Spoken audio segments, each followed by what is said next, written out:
You were addicted to the identity of the businessman builder that had attachment to all the pieces. Even though I wasn't busy per se laying the bricks, I was busy making sure that everyone was happy with what was happening. Yeah. And it was just a time, but also an energy sucker, because I get so invested and it's my personality to become so connected to people.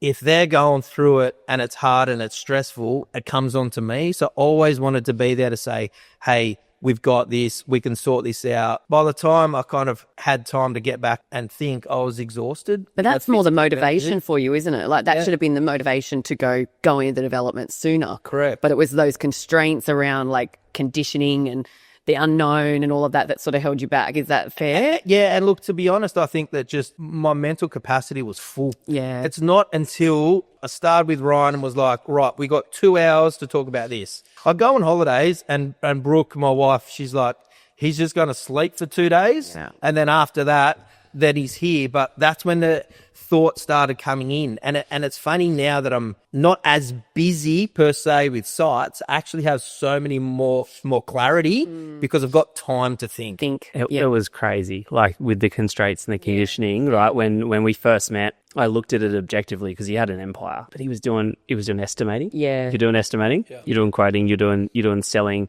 you're doing levels of project management as well. Like you had your fingers so conditionally attached to every part of that building business. I could understand and you could understand why it was hard to get out because you were super, you were addicted, mate. Like